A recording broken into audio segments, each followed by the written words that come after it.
All right, welcome back to KTN Live Wire. Now, you certainly, sure didn't miss the story of occupying the parliament. And if you did miss the imagery of the pigs in parliament. So just how did they get there?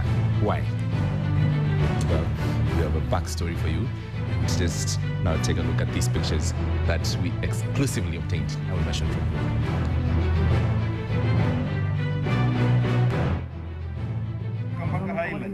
Highlight. Nose like it's nothing. I'm getting branded. So can I do?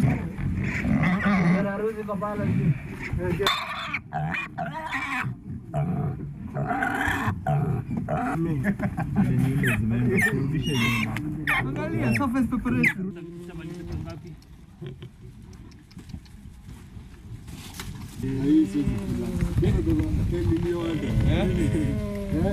Unakulala kuku? Unatokina nayo.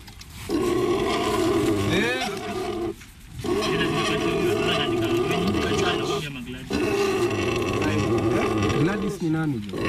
Wako? Do already motion ke share the man. Wana kama duketere. Kitana gete tutu na abesha.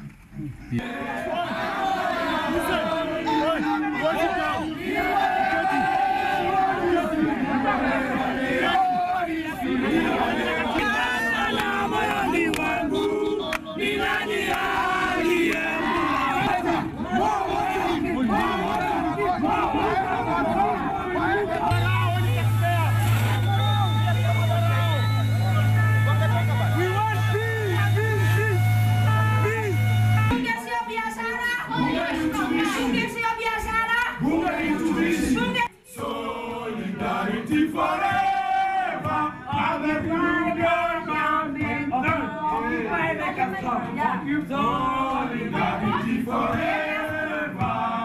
Solidarity forever.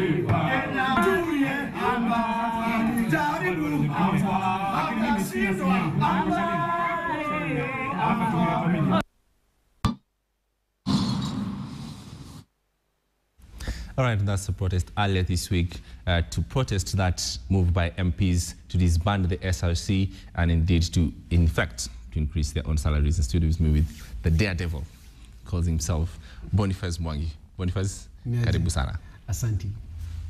Let me ask you.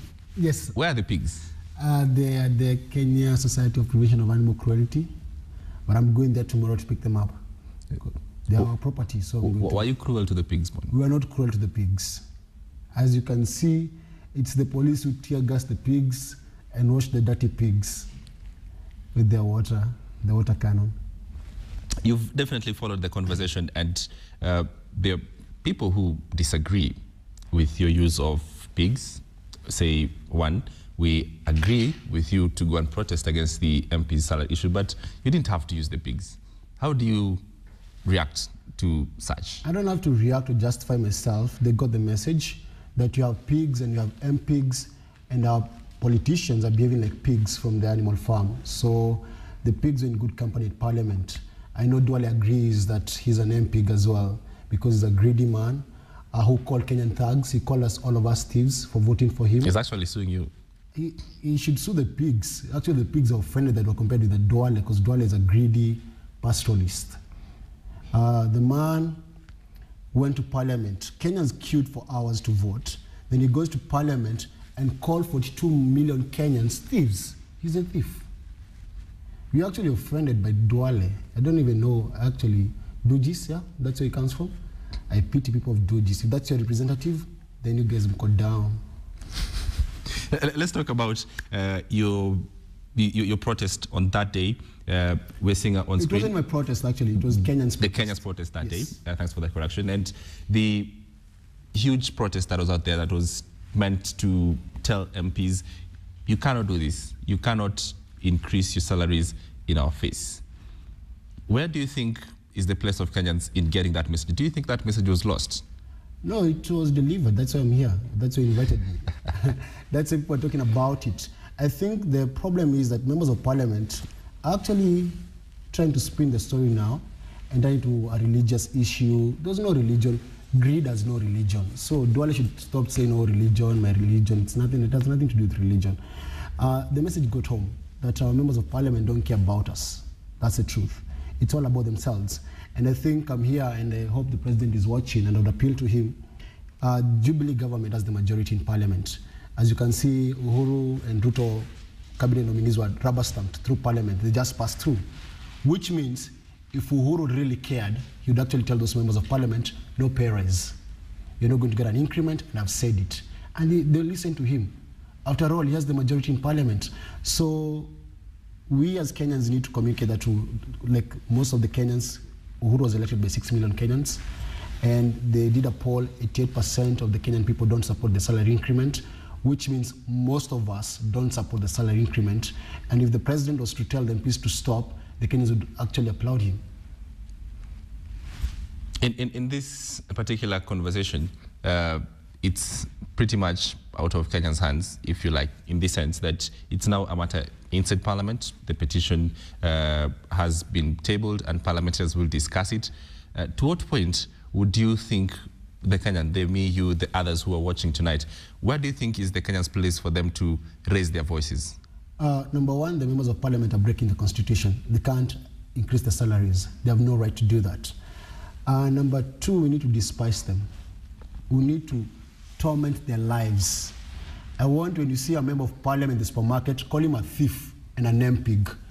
I want them to feel so under siege and so hated that even when the kids go to school, the kids will be told by their fellow, if an MP has a son in school or a daughter, the daughter will feel the hostility from Kenyans. That has to happen, actually. Because right now, if the member of parliament showed up today, we call him Mheshimiwa, and we start bowing down. Just imagine if you see that guy in the streets and you spit. The girl you'll feel like, you know what, I feel unwanted. And they'll change their mind, they'll become servants. Right now we become the slaves. Kenyans are slaves to the members of parliament. Anything they want, they get. You have to realize that when a member of parliament walks to parliament, he sits on a 200,000 shilling seat. And they have a sitting allowance to sit down. When they drive that car that you're buying for them for 5 million shillings, we pay for their fuel, and you pay for their driver, and you pay for their bodyguard, and they have a secretary. Who is the master? They have become masters, and we are their slaves. And we need to end this slaves relationship. And one of the reasons why we have become the slaves is because we sold our votes to them. Most of us voted, but because we were paid 50 shillings or 100 or 200 shillings, or we had a party euphoria and we voted for X party or that party. So we have no stake. But guess what? If you reclaim back your voice in the space, and you tell that member of parliament, whoever it is, that you cannot get the salary hike, they'll listen to you. But you need the anger to be felt across the country by each and every one of us standing up and saying, this time you have gone too far. Where are the many Kenyans who you represent and who are representing that protest and who didn't show up in that protest? Where are they? At home, tweeting, Facebooking, commenting, and saying, oh, you did wrong. Everyone has an opinion, but they're not willing to do it. And so, yeah, let me tell you actually, even if I went there and stripped naked, people will say, oh, maybe he has small balls, this, that. The truth is, everyone will have an opinion about something. But at least me, I'm out of my comfort zone and I'm doing something about it, me and some other Kenyans, like the people who helped me raise the money, Cooksy guy and some other guys who gave the money to buy the pigs and all that, and we were able to buy more pigs than one. Actually, we ran out of money, we wanted to buy more pigs. The thing is, those Kenyans watching at home and the ones who like commenting about everything should actually do something about this issue. The moment these members of parliament get away with this first one of the salary increment, they're going to continue breaking the law over and over again. Why do you allow them to steal? That's stealing. If you come to my local village and you steal a chicken, we burn you alive, which is wrong, taking law into our own hands. Our cops every other day are killing young men, stealing in town, extrajudicial killings. We kill the poor thug, but we elect the rich thug. If you're going to kill the poor thug, we should kill the rich thug as well. If you're going to lynch someone for stealing a tire, why don't you lynch this guy stealing 1 million shillings? Lynch the guy. I'm serious. Why do we have double standards? We kill unarmed people every day in this country. Or you hear cops kill 3 people, one was armed, 2 are not armed. Why was the people who are not armed, who are unarmed, why were they killed? Why can't you use the same logic? You know that cop logic of stupidity. Use the same logic in dealing with the members of parliament. Like wewe, unalipo 500 unataka uongezewe 800, hiyo ni wizi. Pap. Why the double standards? Boni, are you scared? What? Scared of what? What are they going to do to me? You know, you can't kill me twice. I'm going to die once. My life is not my own, it belongs to God. So even if you kill me, it will still continue. I'm not alone, as in, was I alone in the streets? I'm not the only brave Kenyan in this country. There are many of us. Just because I'm on this show, it doesn't mean that I'm the only one who is important. There are many of us. You can't kill an idea whose time has come. You can't kill all of us. The truth is, Kenyans are going to rise up. If Uhuru and Ruto think are going to have it easy, Kenyans are going to rise up. We are tired. We got tired of Moi. He was kicked out. Kibaki knew Amenda retire, and these guys are here. They haven't even they haven't been in office for 100 days, and we're giving them trouble. Kenyans are tired of being slaves. All you need is one madman, and I think I'm one of those madmen. And then people talk about it. The pig story has been like a story for the last 3 days, and I hope some crazy Kenyan are going to do the same thing in Mombasa, in Kisumu, in Mandera, in Bungoma, in Garissa. We can rise up where people take back the power, because the power is in the people. Uhuru and Ruto were honored to be in office. They were given a mandate by the people, and they should respect that, because the moment they don't respect that, you're going to dissent and you're going to rebel. I must ask you this, and you've been asked this several times, and I've followed actively this story from the vulture story. Spent nights with you drawing vultures on the streets, the coffins in Parliament, burning the coffins, Atwoli the other week, and now the pigs. Where is this going? Towards an empowered people, where you're not afraid of speaking, that I'm free to speak my mind. That's all you want. As in, I want to live in a free country where I don't feel like I'm constrained. When I go to the streets, I don't want to be beaten by cops. Right now, I'm still suffering my ribs because I was beaten. And when you have a constitution, it should be respected. At the moment, the police don't respect the constitution, politicians don't. We need to reach a level where the law applies equally to everyone. You don't have laws for the poor and laws for the rich. The rich can break any law they want and get away with it. When the poor do it, they're jailed or killed. So where we want us to go is a country where our institutions work and the rule of law is respected. How would you respond to this when someone says, Boni, you have a beautiful wife and 3 children. Why don't you just lock yourself in your house, do what you do best, take pictures, win awards, and live your life? Why don't you just do that? I think I'll be protesting in my house and they wouldn't like it. I'll start bringing those pigs at my house. I'm like, I want my right, I want my right. I've tried, actually. I've tried to be silent. I have gone. There's a time, like last year, after we did the graffiti and all that, there was so much pressure. It was very risky because we were doing it at night, and I went back home, and I was frustrated. And I thought I should quit this. But I can't quit it. Like, it's burning me. I have to speak. I've spent the last 4 years, since 2008, preaching peace. Bicha mtaani. I traveled across the country telling people we need to heal as a nation, and went to the graffiti. So you can't isolate me and say I'm this guy, because I've done work. My work speaks for itself. I've done the street exhibitions, spoke about preaching peace and healing this country from the vulture and voting responsibly. And right now what you have is the biggest task, holding the government accountable to its promises. The Uhuru cabinet was sworn in yesterday. Now every single citizen has a responsibility to ensure they deliver their campaign promises.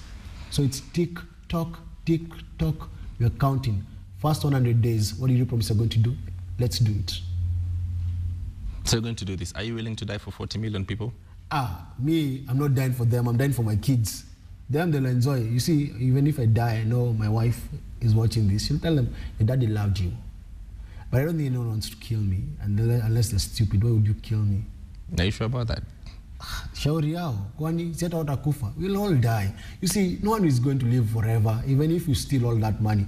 But like Kilonzo is dead. He stole billions. Was he buried with these billions? It is one casket, one pair of shoes.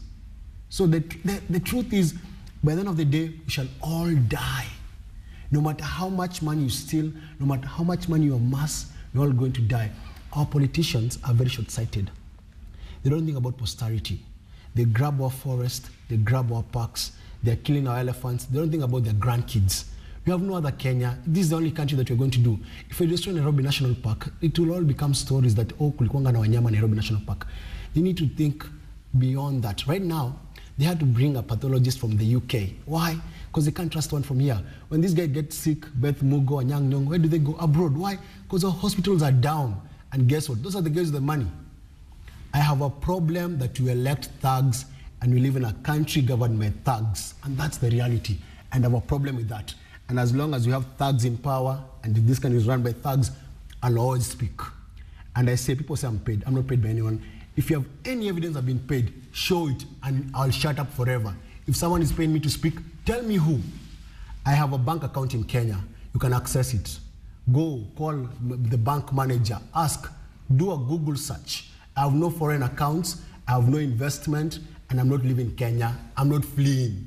So even if they come and say, oh, we're going to kill you, I'm not living. Ndaka, hapa. And even if they killed me, guess what? They'll have to bury me in Kenya. Nowhere else.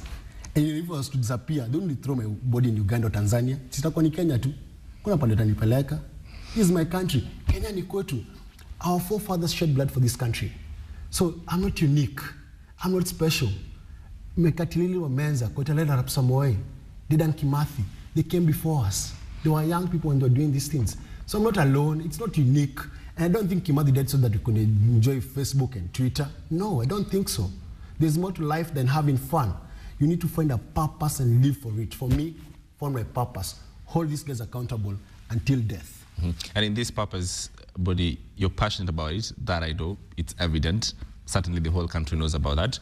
What about that criticism that you just mentioned of people saying, well, this guy and many other people are doing it, or the activists are doing it because they're paid? I earn my living as a photographer. That's how I do. I do projects, I work for people, I travel, I give lectures, and I get paid. That's how I earn my living. And that's proof to that. So I tell guys, if you think I'm being paid, tell me who is paying me. Show me who is paying me. Tell me who is that donor who gives people money. And if you think he's paying me, go tell him to give you money to go and protest as well. Let me tell you, this is a fact, I used to earn more money as a photographer than how much money I struggle now, because I used to work for Safaricom. Bob Collin would give me work to go and do for Safaricom Foundation. He doesn't give me any work anymore. Why? Because I'm an activist. I used to work as a photographer. I've done shoots for big companies in this country. Do they give me work anymore? No, because they can't stand me. This is the other thing about philanthropy in this country. They don't even try and fund progressive ideas. Oh, they want to fund a children's home, which is very good. But there are things that we need to fund: accountability, governance. We need to have homegrown solutions. So this thing about, okay, assuming that the government is donor funded, right? So assuming the donors are funding me, let's assume for once, are they funding me to destroy my country or build my country? You see, you're missing, people are missing the point. Is the work that I'm doing building or destroying this country? Let me tell you, if I was breaking the law or destroying this country, the government would have jailed me a long time ago. I would be in jail right now. If I was a terrorist, I would be dead right now. The government knows that I'm doing the right thing. The people in power know that I'm doing the right thing. And it's what we should all do. If we held our leaders accountable, Kenya is a beautiful country. I travel, I've seen so many countries. We have an amazing country, amazing people, but we have the most idiotic, selfish bunch of leaders elected by us. And it's a shame. And the church is a letdown, because the church is silent and they're in bed with those politicians. The corporate world as well is in bed with those politicians, because the corporate world, corruption, all these things. So when you speak, they have a problem when you speak. But you won't stop speaking. I'll continue speaking. Mm-hmm. And to connect to that, you've mentioned about your career. Certainly that is not without question. Everyone knows that, internationally recognized. What do you say to your relatives? That's a tough one, man. That's a tough one. They have a big problem. They have a big problem because they're concerned about my life. But my life is not my own. They have to keep, I didn't create myself. I didn't find myself in this like Boni created himself. So I don't have to worry about my life. It's not mine. It's not mine, man. So why should I get concerned about my own life? I didn't create myself, and God loves me, and if God tells us, let's go home, I'm going to go home. I'm a born-again Christian. So me, I believe in life after death. And I don't think my God is that bad that he would like to take me away from my kids, who are very young, and my beautiful wife. God doesn't want to do that. He's not mean like that. Are they proud of you? They are very proud of me. My I was with my daughter and my son at the protest, and then they went home when the tear gas started. So I'm trying, I don't want to bring up cowards. I want my kids to know what I do. And maybe one day, if something happens to me, they'll get that spirit and they'll continue the battle. As in, it's a struggle, it goes on. And guess what? Maybe 50 years from now, there'll be another issue they'll be fighting for. Yes, certainly, Bonnie, we speaking about Twitter and Facebook and where this platform, or the conversation that we all have and we all, certainly take our issues are, people who disagree with you fundamentally with what you do, and say, well, listen, I don't agree with what you do. I think there's certainly other means and ways for you to provide your discontent, for you to show your sign of discontent to the state, to the government, and everything that's happening. What do you say to people who disagree with your means and ways of making your point known and raising your voice? I have no problem with them. We can't all agree. But I'm an artist. I'm expressive. And if you look at my work, that's how my work is. I'm very expressive in the way I do my things, even in the way I talk and move my hands. And so if you look at my work has energy and action. So even the pigs or a piece of art, those graffiti in the pigs, they need to be able to see that. But we can't all agree. I think even going back to the prophets, even like Jesus, and when Jesus was in this world, not everyone agreed with him, but he was a son of God, and people said, oh, that John the Baptist, they put his head on a plate. So we can't, I don't blame them actually. Like, I don't blame people who are trying to make the issue about the pigs, not the MP's salary. They're missing the point. So I look at them and I feel sorry for those people. I'm a typical middle class guy. I grew up, struggled to be where I am, I hustled, but I make money and I live well. Not because I'm paid by anyone, because I work as a photographer. And so I actually go back to my normal life and live the way I want. And I actually enjoy, like any other person, go to blankets and apathy and do whatever I want, but I don't want to do that. So they're missing the point. I don't want to do this for fame. I don't need to be famous. It doesn't help me. I don't think being on the paper is going to pay my rent. It doesn't pay my rent. I have to go and work. That doesn't pay my school fees. You know, Joa, watu wafikiriangi, kuna shida, Kenya is very short-sighted. That's the reason why we're being led by pigs. What do you say, buddy, you're ahead of your time? And I'll give you examples. When you were going to protest against Atwoli, you certainly had many people sitting amongst a crowd of people, if you like. And you stood up, you started shouting, and then when these Atwoli's, Jeshi la Atwoli started approaching you, you were starting to run here and there. And the group, no one came to either raise their voice or to your defense. Do you think you're ahead of your time? Do you think that you're just way too ahead of every one of us? I think no, this is the right time. So 1st May, we arrested 2 people. 2 days ago, we were 17 of us who were arrested. What that means that over time, there's confidence and there's more courage. So this action that you're trying to do, they may look stupid to the guys who are cowards sitting at home, but it's building more courage to other people who are building the movement. So the movement is going to grow. And I hope that the government is not going to deal with us like Mungiki, because that's what the government did. Mungiki, yes, they did their own things, there was extortion and all that, but the government was killing young people and making them disappear. And when Oscar Kingara and GP Ogulo investigating that, they were killed. So the government won't kill us, because that's what the government does. I remember when Setoto was alive, he said that the government has a hit squad. We know that the government has a hit squad. When you read the papers, you see how many young men are dying every other day. So I won't become the target. But even if I became the target, out of the 17 who were arrested 2 days ago, there'll be one who will come out. And it's like all you're doing is planting seeds.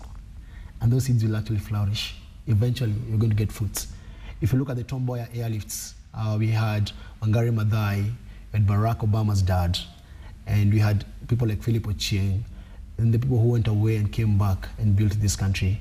And actually, when Barack Obama Sr. went, we got the US president, and we got Wangari Maathai, who was the first Nobel winner, woman actually, the first one Nobel winner in the world, in Africa. And what that means that the seed that I'm planting today, maybe 20, 30 years from now, will get from the movement a president, from the movement a clean person, I must ask you this though. This is fighting a system, an entire system that is established, politics. You're fighting a game that is, it's a dirty game in the end. What do you think this will end in terms of if you push far and you see that this is not getting anywhere, and in the bones, this is not getting anywhere, you're pushing and nothing is happening, what will you do? I'm not going to give up. They're going to give up. I'm not giving up. As in me, I'll continue being me. Even if I'm going to fight for my small space, you can't victimize me. I'll continue doing that. I do this so that I may not change them, but they don't change me. That's why I continue speaking. I don't want to become like one of them. I see people joining civil society or politics, and they become very corrupt. If you look at the people who were in civil society in the 90s, and they went to in early 2000, and then they went to government, they're the ones in the biggest scandals, from Anglo leasing, and even some of them in the maize scandal, because they were greedy from the word go, and it was in them, and they were able to hide it. I don't want to hide my stand where I stand at any given time. I say this is where I am, and you know where I stand at any given time, so that I don't become like one of them. And this is what I say, and I'm saying publicly, that Kenyans can hold me accountable to my words. My wife and my friends can tell you, I'm a man of my word. If I give you my word, I keep it. I have to push myself to keep it. And so we want a just country. And I think in our lifetime quest, we're going to get a just country. And I think Uhuru and Ruto, if we overlook the past, have a perfect opportunity to change this country. They can do that. They can just enforce the law to the fullest. But maybe they have dirty hands. They're unable to do that. How about you join politics and cleanse from the inside? I'm serious. Maybe one day if we survive that long. How long are we talking? No, if we get to live, if we build a movement and people are willing to change the system, and you have the numbers, then we can join politics. But I don't want to join politics alone. I'll become like that madman in parliament. Don't listen to me. Wazima mepeleka bunge. Let me be the madman out here, only accountable to my wife, who knows that I'm not mad. I'm a very sane man. Than going to politics alone and realizing that I'm that only person who speaks in parliament, but no one listens to. We can only change the system if we have the numbers. But are Kenyans willing to change for ideas and ideologies and clean people who are not willing to bribe to get elected? Because I don't want to go and start buying votes. I can't afford. Unless you want me to steal, come bribe you, buy your vote, then go steal to get my money back. Because that's what they do. When you see even the deputy president dishing out money at a football match, where is he getting the money from? You know, that's a very kind of behavior, kupatia watu pesa. We didn't elect you to give us money. We elected you to go create jobs. You know, if you have jobs, you don't need your money. Keep your money for you and your wife and your kids. Weka pesa yako, nipatie kazi nifanye, nipatie bibi yangu chakula. Hii mambo ya kupatiwa handouts ni mbaya. But tuna rely na handouts juu kuna makazi. That's why you have the handouts. Naomba serikali kwa sababu hakuna kazi. If you create jobs, by the way, you'll never see me in the streets. To do what? I'll be a madman to go to the streets. Right now I'm saying, give the young people jobs. Don't give us handouts. So tell the deputy president, don't go to a soccer match to give out money. Do your job, create jobs, make sure that the soccer stadiums are safe, that I can go with my kids. I want to be tear gas because cops don't know what to do, to do crowd control. When Anglo leasing happened, we also have a forensic lab that when you walk to a cop station, they can be able to tell who is a criminal, who is not a criminal. Just reform and empower institutions to work. Don't rely on goodwill of handouts. Itabia kupatia tu pesa ishi. Do you think these young generation that you and me belong to, do you think we've been sucked into the system? I blame this, and I say this over and over again. It's the parents that we have to blame. Our parents brought us cowards, man. Tuliogopa tukiwa dogo, usiongee, don't speak to authority, don't talk back, don't question things. And we need to go back and discover our voice and say, it is not wrong to ask the right question. Yeah. As in, if we start asking the right questions as young people, we're going to go, if someone comes and says, I'm going to do this, you ask them the how. You see, leadership and government is not magic. That you're going to mix concoctions and give me a final product. It's a well-thought process that you can say, I'm going to create jobs and this is how I'm going to do it. So, young people who are watching, the Jubilee government made promises. You know what is the proudest thing that you can do in this country, and your most patriotic duty is to hold them accountable. And if they don't deliver, you teach them a lesson. 2017, peleka hao nyumbani. Vote for some fresh leaders. Absolutely, and hoping you'll be in part of that lineup of 2017. If I will be alive then, why not? But my final question before I let you leave, buddy, where are these pigs? Finally, when if you're going to get them back, what are you going to do with them? Yeah, so I'll go and try and get my money back from the guys who sold them to me. So you're going to enter into a business of selling back the pigs? Yes, I'm like, these pigs, we paid X amount. Can I get half of it and then I get back the pigs? How much will you be selling them for? I won't tell you, man. but you try to sell it. I know, dude. Go and buy your bacon at the supermarket. It's much cleaner. Thank you, Boniface Mwangi. You've done well. Asante. Thank you very much. All right, talking to photo activist Boniface Mwangi and just talking through the issues that have been Occupy Parliament, the pig issue, and just the big story, really, what does he believe and where is this going? That has been Katie Laboya. Thank you very much for your company. My name is James Mad. Let's do this all over again next week, same time, same station.